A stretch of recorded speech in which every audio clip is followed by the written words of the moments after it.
सुंदर, अप्रतिम, मनमोहक सौभाग्य अलंकार मंगळसूत्र महोत्सव 100% जीएसटी फ्री. मयूर अलंकार, सराफ बाजार आणि गंगापूर रोड, नाशिक.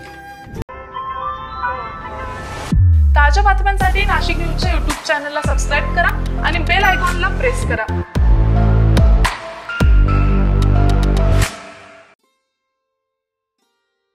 नाशिकमध्ये आज Lions K D. Patil traffic awareness डिस्ट्रिक्टचे चेअरपर्सन यांच्या पुढाकारानं एक वेगळं आणि प्रभावी प्रशिक्षण सत्र पार पडलंय. ऑक्टोबर सर्व्हिस वीक निमित्त आयोजित करण्यात आलेलं हे traffic awareness training Nashik traffic पार्कच्या सहकार्यानं आयोजित करण्यात आलेलं होतं.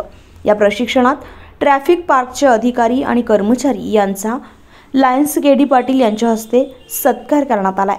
सुमारे 30 लायन्स सदस्यांनी या प्रशिक्षणात सक्रिय सहभाग घेतला. सदस्यांनी हे ट्रेनिंग अत्यंत प्रभावी आणि परिणामकारक असल्याचं सांगितलं. लायन्स क्लब विविध सामाजिक उपक्रमांमध्ये सातत्याने कार्यरत असतो आणि या उपक्रमानं लायन्सच्या सामाजिक जबाबदारीला नवा आयाम मिळाल्याचं दिसून आलंय. लायन्स क्लब सदैव समाजासाठी कार्यरत आहे. वाहतुकीचं शिस्तबद्ध व्यवस्थापन आणि जनजागृती ही काळाची गरज आहे. त्यामुळे या ट्रेनिंगद्वारे प्रत्येक सदस्य वाहतूक संस्कृतीचा वाहक बनावा हीच अपेक्षा traffic awareness district chairperson KD. Patil यांनी व्यक्त केली आहे. लायन्स क्लब 3432 D2 चा मी सदस्य आहे. आम्ही कॅबिनेट ऑफिसर आहे आणि माझ्याकडे ट्रॅफिक अवेअरनेसचं एक पद आहे की जे मला आमच्या पूर्ण डिस्ट्रिक्टमध्ये त्याच्याबद्दल माहिती पसरवायची आहे.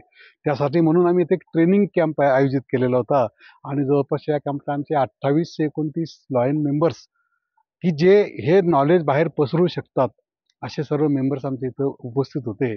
आणि या सगळ्यांचं श्रेय आमचे मित्र धुमा सर आणि या आमच्या भगिनी छान गायडन्स दिलं की ह्या वयात सुद्धा आम्हाला जाणवलं की आपल्यातही बरेचसे उणीवा आहेत. खूप छान लेक्चर आहे सर. नाशिकमध्ये हे ट्रॅफिक ट्रेनिंग सेंटर मला वाटतं भारतातलं पहिलं आहे आणि नाशिकात आहे ते. याचा मला निश्चित नाशिकचा अभिमान आहे. आम्ही नाशिककरच आहे त्यामुळे मला नाशिकचा कायम अभिमान असतो. इतकी चांगली स्टेट अशी परिस्थिती आहे की नाशिकमध्ये 90% लोकांना अजूनही माहीत नाही की नाशिकमध्ये ट्रॅफिक ट्रेनिंग सेंटर आहे. इतकी सुंदर त्यांनी व्यवस्था केलेली आहे याबद्दल अजूनही माहिती नाही आहे. सो आणि ते सर्वांसाठी मोफत आहे. शाळेमध्ये तिथे जाण्या येण्यासाठी बसेसची पण व्यवस्था करून देतात ते स्वखर्चाने. अजून काय पाहिजे आपल्याला? आपल्या तरुण पिढीला पुढचं आयुष्य चांगलं जगण्यासाठी ड्रायव्हिंगचं ट्रेनिंग देणं अत्यंत जरुरीचं आहे आणि ते आपण इथं देतो. मी सर्व आमच्या लायन्सला डिस्ट्रिक्टला आवाहन करतो की कुणालाही कोणत्याही प्रकारची गरज असेल तर कृपया माझा फोन नंबर सगळीकडे अवेलेबल आहे. मला तुम्ही तिन्ही जिल्ह्यातून कुठेही केव्हाही कॉन्टॅक्ट करा. मी आपल्या सरांशी कॉन्टॅक्ट करू शकेल. तुम्ही डायरेक्टली कॉन्टॅक्ट करू शकता परंतु माझ्या थ्रू यायचं तर यू कॅन टेल मी. मी तुम्हाला कॉन्टॅक्ट करून दिले आणि आपल्याला एखादा स्लॉट घेता येतो. दर 2 तासाचे स्लॉट असतात त्यांच्याकडे. 11 ते 1 ते 3 अलेक्सो आणि मग ते आपल्याला 2 तासामध्ये सगळ्या प्रकारचे ट्रेनिंग देत असतात. दुसरीकडे जायचं असेल आता परवा मला एक लोणावळ्याची होती एक एन्क्वायरी. आपल्याला इतक्या लांब जाता येतं का? आपल्याला फक्त शहरामध्ये घेऊन जातात ते त्यांचे ॲपरेटर्स आणि समजा तिथे जागा असेल तर तिथे देखील ती ट्रेनिंग द्यायला तयार असतात. अतिशय चांगली व्यवस्था आहे. मी त्यांचे फार फार आभार मानतो आणि नाशिक फर्स्ट या संस्थेचेही मी आभार मानतो. त्यांनी इतकं छान उपक्रम राबवत आहेत. त्यांना महानगरपालिकेने सपोर्ट केलेलं आहे. मी देखील एक्झिक्युटिव्ह इंजिनियर म्हणून रिटायर झालेलो आहे. रोडबाबत मला बऱ्याचशा माहिती आहेत ऑलरेडी. मी पण लोकांना शिकवत आलेलो आहे परंतु मला देखील बऱ्याचशा गोष्टी नवीन शिकायला भेटल्या. Thank you sir. Thank you very much. कार्यक्रमादरम्यान लायन्स क्लबच्या विविध शाखांमधील मान्यवर उपस्थित होते.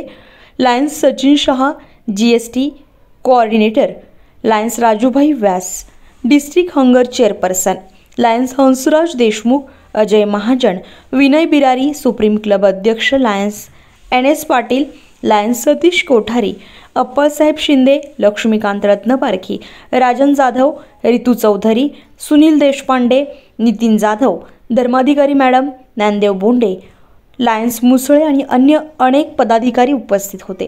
कार्यक्रमाच्या शेवटी लायन्स के.डी. पाटील यांनी सर्व उपस्थितांचे आभार मानले आणि पुढील काळामध्ये अधिक व्यापक पातळीवर ट्रॅफिक अवेअरनेस मोहीम राबविण्याचा निर्धार व्यक्त केलाय. सामाजिक भान आणि सुरक्षिततेची जाणीव या 2 गोष्टींचा संगम म्हणजे हा उपक्रम ठरलाय.